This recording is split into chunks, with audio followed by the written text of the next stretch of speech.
from D-Lab, and I want to introduce you to my new dual 6K6 amplifier. It's a very compact design. As a matter of fact, it's so compact I had to divide the chassis into two separate pieces with an interface cable. So let me show you what it's all about, and I think you'd be impressed. This is a super cool Class A amp. Alright, so here we have it. This is our power supply section, and this is the head unit with the interface cable. And they're going to both end up in this cabinet, okay? So there's your opening. Power supply will sit down here in the bottom.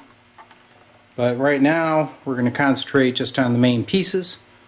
And there will not be a live video demonstration of its performance yet, but that's coming. Alright, first we'll talk about the power supply.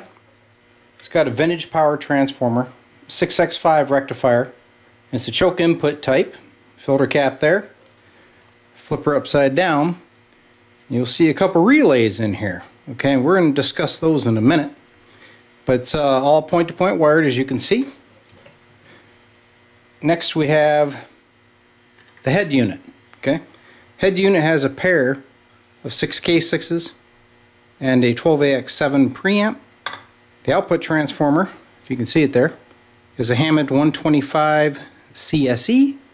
It's probably about an 8 to 9 watt amp.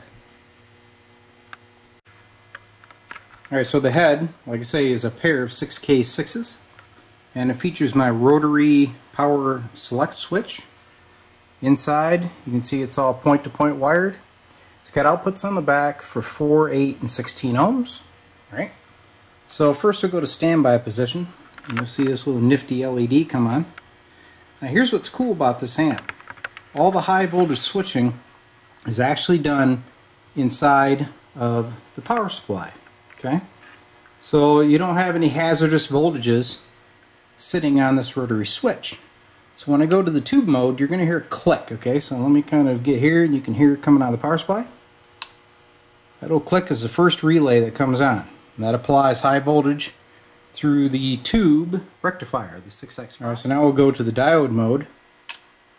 You're going to hear one relay click off and another one clicks on. Alright, so that supplies a little bit higher high voltage with the diode rectification, so you get a little bit more output. I'll put it on the scope here and show you. I've hooked up an audio generator to the input at approximately 1 kilohertz. We're in tube mode. I'm going to turn up the gain and watch the scope. Okay, so here we are at the scope. We'll adjust it for 2 divisions. Now I'm going to turn on diode mode. You see it jumps up a little bit in power. Now I'll show you internally what that means for voltage. Alright, so I'm monitoring the high voltage coming in off of the power supply. And right now we're in standby, so you can see the meters at 0. I'm going to go to tube mode. And we're still pulling the signal on the scope. Okay, see about 289 volts or so. Now I'm going to switch to diode. We jump up to 315, of course with an increase in output. These tubes are biased at approximately 45 milliamps in tube mode and 50 milliamps in diode mode, which give you, according to the book, about 9 watts output. Alright, well, so there you have it. Okay, now this is a pair of 6K6 tubes running in parallel to give you approximately 9 watts Class A power. And using the Hammond 125 CSE transformer, this thing really sounds great. So in my next video, we'll put it on some speakers and listen to it, and hopefully it sounds as good as it looks on my scope. Thanks.